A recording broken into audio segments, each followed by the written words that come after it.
Hi guys, so I wanted to do another quick bite-sized video on A Course in Miracles. And this is probably the most crucial understanding we need to have in terms of understanding the Course and how it works and how forgiveness works and how salvation works. And it's something that most people that study the Course simply aren't aware of. So we're going to try and cover that today. And this is the crucial understanding. You have two selves. Okay, you have a false self and you have a true self. And the false self doesn't actually exist, it's an illusion. And the true self is what you are when you join with the Holy Spirit. Okay, so if we talk about the false self is the self that you see when you look in the mirror. And the false self is, you know, your husband or your wife or your children, and the bodies that you see in front of you is the false self. So God didn't make any of that. God knows not form, as the Course in Miracles tells us. So he didn't create the world, he didn't create your body, he didn't create anyone else's body. And also then, in terms of that false self, we're talking about the thoughts and the feelings and the judgments in the mind. So again, God didn't create independent thinkers. That's the ego. It's the tiny mad idea that we could be a separate, individual, private, separated self. That's what the ego is. It's Keith. It's this idea that I could be separate from God and have different ideas than God, and I could be separate from everyone else out there, and I could have different ideas than everyone else. That's the tiny mad idea, okay? And so the thing is, I'm utterly convinced I am Keith, and I do have this individual identity, and I do have this individual soul, and that Keith's soul is eternal, and the Course is saying none of that's true. That's all ego. Okay, so God creates by extending himself, and that's all that exists in God's creation. So the entire practice of forgiveness then is understanding that you have both these selves. Okay, and the vast majority of the world just think they are this voice in the head talking to itself. So when I talk about when I talk about me, when I talk about Keith, I'm talking about the voice in my head talking to itself incessantly and constantly, judging, labeling, analyzing, and processing everything in terms of what does it have to do with me. So the forgiveness process is really beginning to look at these thought processes in the mind that I think are me, because the Course tells us they're not. The Course tells us that they're not actually even our thoughts. And Jesus tells us that when we think we're thinking, our mind is actually blank. And so what we are is a pure awareness, and that pure awareness has become contracted from its natural state of being joined with the Holy Spirit as a pure awareness, as a non-judgmental awareness. And it's become contracted from that into this idea, this illusory idea that I have a separate identity. And the miracle and forgiveness is about, we call the Holy Spirit the memory of God, the memory of oneness, the memory of what it is we are in relation to God. And that memory draws us back from this place of contracted individual identity, which is an illusion, back to a natural state of non-judgmental awareness, non-attachment, back to a state where there is an intrinsic wholeness and completeness, and love, and where there are no needs whatsoever. There's no striving within that natural state. So this is, the Holy Spirit is the memory of that. It's the force that draws us back towards our natural state from the unnatural state that we've put ourselves into, which is an illusory state. Okay. So what does the Course say about this? Well, I want to read you first of all this one. Now, this is from lesson 93. The self you made is not the Son of God. So it's not what God created. So the self you're seeing talking to you here, Keith, that's not what God created. And you, the body, the eyes, the brain that's processing what I'm talking about, God didn't create any of that either. So the self that you have made is not the Son of God. Therefore, this self does not exist at all. And anything it seems to do and think means nothing. It is neither good nor bad. It is unreal and nothing more than that. It does not battle with the Son of God. In other words, it changes nothing to do with what you really are. It has not changed creation nor reduced eternal sinlessness to sin and love to hate. So in other words, in terms of God's having created his holy, innocent Son, what's happening in the illusion doesn't change any of that. You know, it doesn't matter what I believe myself to be here in terms of being Keith. That doesn't change what I really am. Because it's an illusion. It means nothing. What power can this self you made possess when it would contradict the will of God? Again, it changes nothing. Not one note in Heaven's symphony is missed. Not one note in terms of what I am in relation to God has been changed by my belief that I'm Keith and I'm a body and that I have these thoughts in my mind. Okay, so again, the thoughts in your mind are not yours. They are a script. It's a pre-written script, one that's already over. And so most people are living their lives on autopilot, simply thinking they are the thinker of the thoughts the ego has put in their mind. So really, most of the world is just utterly unconscious, thinking they are the thinker, thinking they are the thoughts that have been programmed for them to have.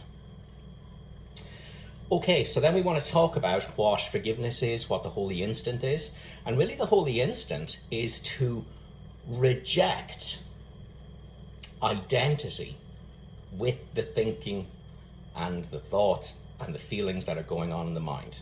Now let's be clear. We're not talking about obliterating the thoughts and the feelings, okay?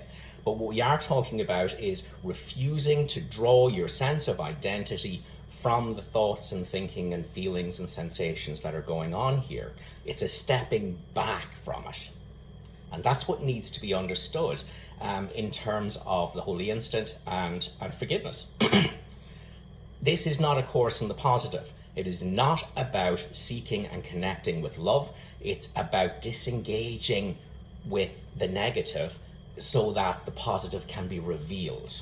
That's why Jesus says the course does not seek to teach love. That's beyond what can be taught. It's about seeking and removing the obstacles to the awareness of love's presence.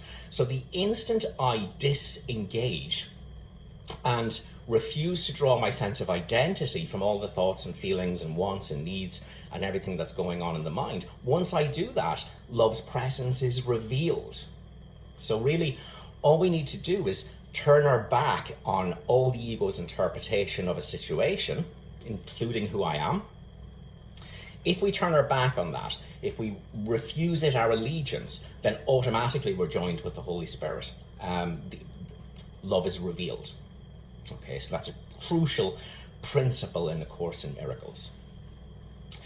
Okay, so again, the necessary condition for the holy instant does not require that you have no thoughts that are not pure. Again, you don't have to obliterate your ego. You don't have to stop it. You don't have to change it. You don't have to fix it. You don't have to fight it. But it does require that you have none that you would keep. Again, you withdraw your allegiance from the idea of what you are as a separate, individual, private voice in the head, as Keith. Innocent is not of your making.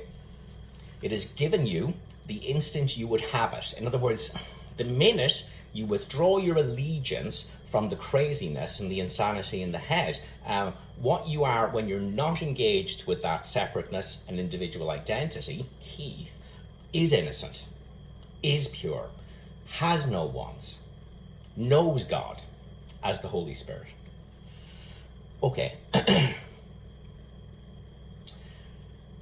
Atonement would not be if there were no need for it. In other words, you don't have to have gotten rid of your ego and be completely transcendent of it and have no more voice in your head and no more thoughts and thinkings and judgments or anything. That's not necessary. The only thing you have to do is disengage your allegiance to all that craziness in the head. Again, this atonement process, this forgiveness process, wouldn't be necessary if you had already transcended your ego. Okay, so you can do it with your ego still there, and all you do is you watch your ego and you withdraw your allegiance to it. You say, that's not what I am. Let me step back into what I am. So the instant you say to yourself, I am not Keith. I am not a body which is vulnerable. I am, not going to buy, just for this minute, I'm not going to buy any of the lies that I was born into the world, that I will die, that I will grow old, that I can be influenced by other people, that I need to seek my happiness outside of myself. So that's all the lies. And you don't have to have transcended them, but for just the moment of forgiveness or the holy instant, you need to withdraw your allegiance to those stories and allow yourself to be your other self.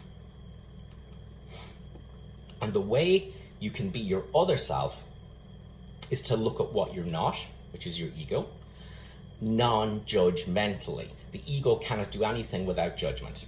So the minute I can look at my ego being there and forgive it being there, but be this watching presence, this witnessing presence, this observing presence, without opinion or evaluation or judgment, the minute I do that, and again, once I'm forgiving my ego being there, I can't fight it or I'm still an ego. You have to be an allowing presence. Now you are what you are when you join with the Holy Spirit. So you're no longer your false self. You are your truer self, and you're doing that by watching your false self and forgiving it and allowing it, but being something other than it. So I hope that makes sense. So let the Holy Spirit's purity shine your thoughts away and bring all your awareness to the readiness for purity he offers you.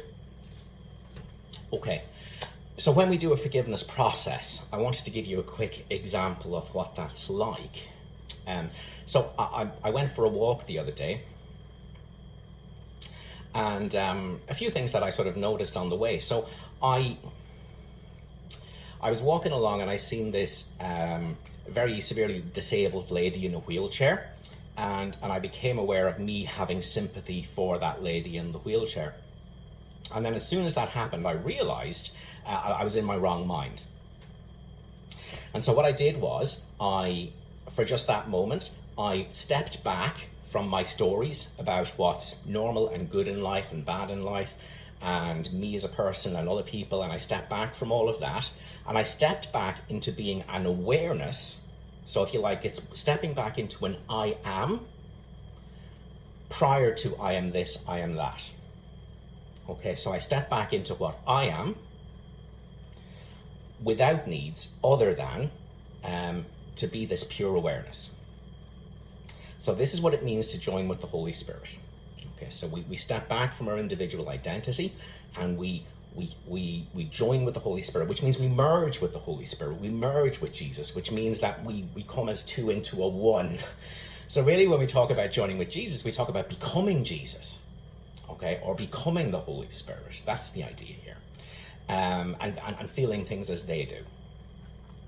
And really, what that is it's a rejecting of identity in thoughts and feelings and evaluations and judgments, and being this pure awareness. And within that pure awareness, sensing the wholeness of what you are within this. Okay? And that within this is the everything. Okay? So this is a stepping back from the ego seek and do not find in the world, which is all the moving goalposts we have for ourselves. I'll be happy when I get these exams. I'll be happy when I get the right job. I'll be happy when I meet the right person. I'll be happy when that person treats me better. I'll be happy when my health improves. I could be happy if my health improves. I would be happier if I was younger. So all this insanity in the world that never brings happiness. Okay, and we're stepping back into a space which is ageless, which hasn't been born, which won't die, which has never grown old. This awareness that I am, that's the same as when I was a baby, when I was 5 years old, 10 years old, 30 years old, 50 years old. The awareness never changes. This I am presence is there all the time, but we become entranced by the forms in our life, and then we become identified with that, and we forget there's an I am presence there. Okay. So we're stepping back from the striving of the world, the judgments of the world, and we're stepping back into this space of wholeness within ourselves, which is what we are.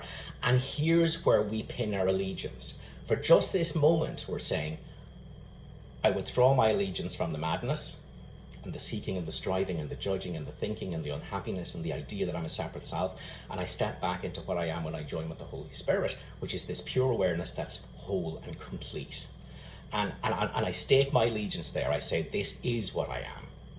Okay? And then what I feel is the invulnerability of this space. The wholeness of this space. The not needing of anything. And then what I do is I extend what I now know myself to be out into the dream and towards other people.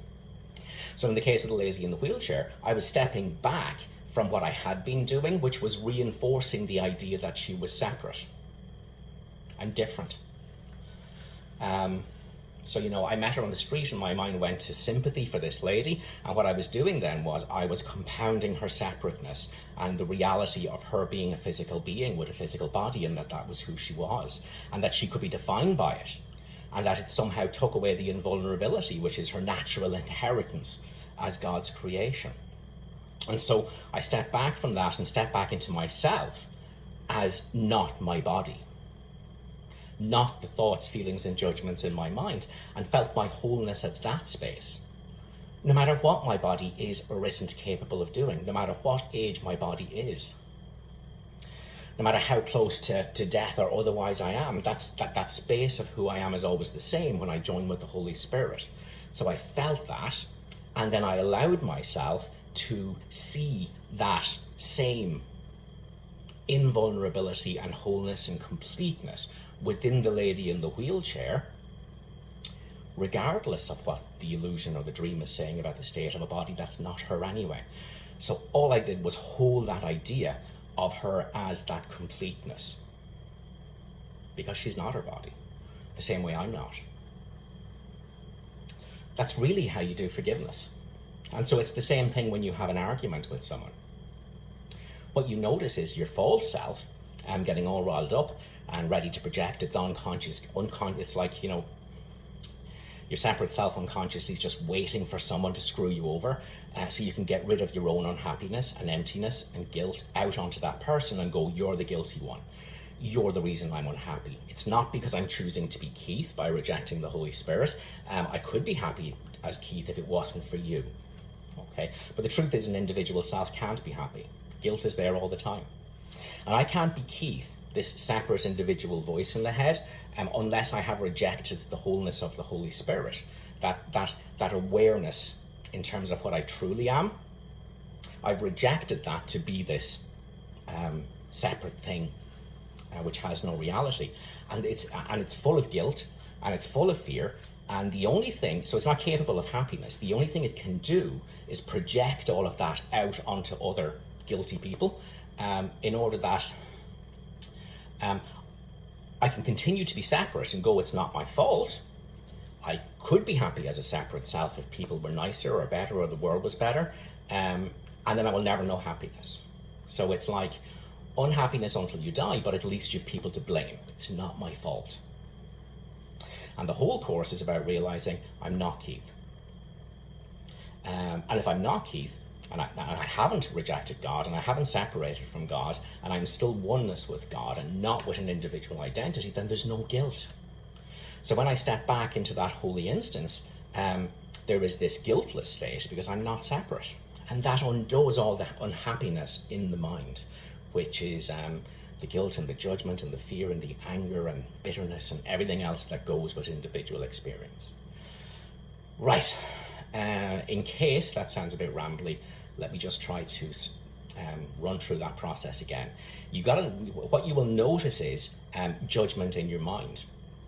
You'll notice an unhappy thought. Maybe it's an unhappy thought for yourself as the victim. Maybe it's an unhappy thought for someone else, like I did with the handicapped lady in the wheelchair.